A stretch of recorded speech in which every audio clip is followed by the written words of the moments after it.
Madame la Présidente, mes chers collègues, nous allons étudier la motion que nous souhaitons vous proposer. C'est un sujet dont on parle régulièrement, non seulement dans cet hémicycle, mais également au Conseil d'administration d'Île-de-France Mobilité. Et donc, c'est avec beaucoup d'émotion que je vous présente cette motion, puisqu'elle matérialise un engagement qui ne date pas d'hier de la région de rendre les mobilités plus accessibles. Alors, depuis 2016, beaucoup a été fait en matière d'accessibilité des transports. Nous avons mis en œuvre avec beaucoup de ténacité, beaucoup de détermination, le schéma directeur d'accessibilité 2016-2024, ce qui nous a permis en un temps record de multiplier par 5 l'accessibilité du réseau de transport en commun en Île-de-France, ce qui nous rend désormais comparable à Londres, puisque l'on nous compare souvent à Londres. 290 gares accessibles, plus de 540 lignes de bus accessibles, la totalité des tramways, une formation étendue à l'ensemble des opérateurs, des chauffeurs. Beaucoup a donc été réalisé pour arriver à des résultats qui ont changé la vie des Franciliens en situation de handicap, puisque désormais 96% du flux voyageurs passe par des gares accessibles. Et on a pu s'en rendre compte à l'occasion des Jeux Olympiques et Paralympiques, où les transports ont été une thématique très exposée. Et là encore, les oiseaux de mauvais augure en ont été pour leurs frais, puisque l'amélioration de l'accessibilité des transports en commun a été saluée. Cela ne veut pas dire que tout le travail a été fait. Vous le savez, il reste encore beaucoup à faire. C'est pourquoi Île-de-France Mobilité a d'ores et déjà engagé le deuxième volet du schéma directeur d'accessibilité, la continuité, puisque nous avons encore des travaux à réaliser sur le réseau de surface.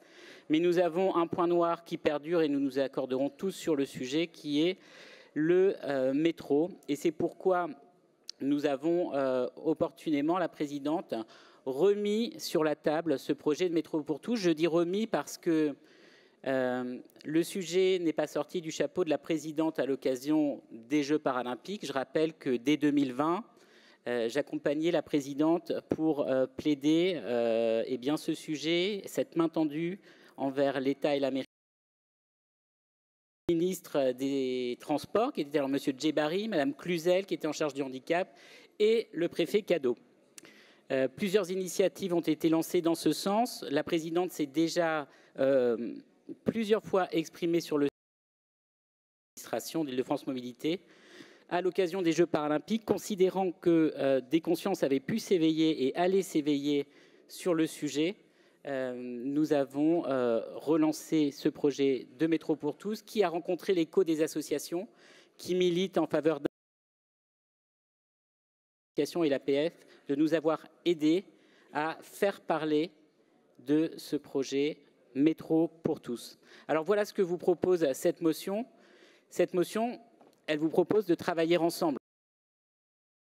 Elle vous propose de travailler tous ensemble, peut-être dans l'esprit des Olympiques et des Paralympiques, où la ville de Paris, l'État et la région Île-de-France ont montré leur meilleur visage au monde, parce que nous avons su travailler ensemble.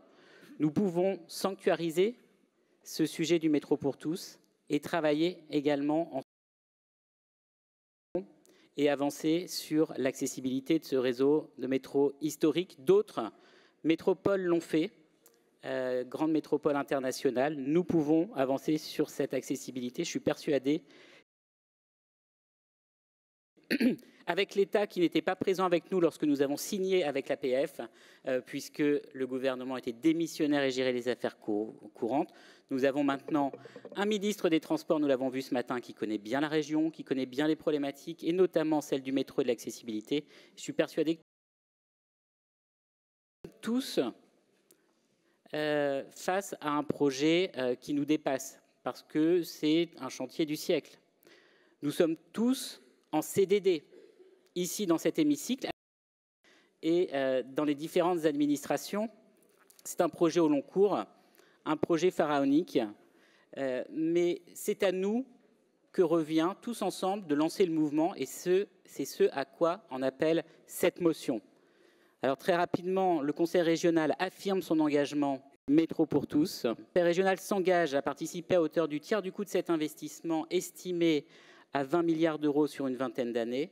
Nous appelons l'État, la maire de Paris, mais également, parce qu'il ne faut pas réduire le sujet uniquement à l'État et la mairie de Paris, aussi les collectivités locales concernées à participer au financement de ce projet à part égale avec la région Île-de-France, c'est-à-dire un tiers État, un tiers pour la région et un tiers pour les collectivités concernées sur leur territoire. Nous appelons également l'État à amender sa réglementation pour accéder à la mise en accessibilité du réseau de métro historique.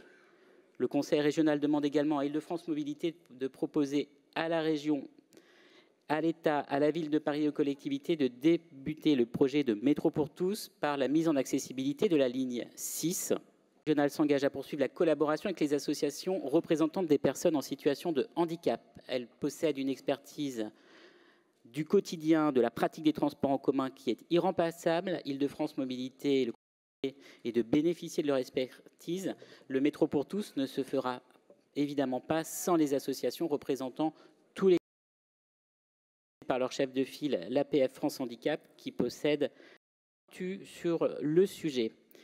Enfin, nous organiserons les assises du métro pour tous le 10 octobre afin de présenter le bilan des études réalisées par Île-de-France Mobilité et la RATP, tracer une feuille de route de suivi du projet de métro pour tous. Je vous remercie.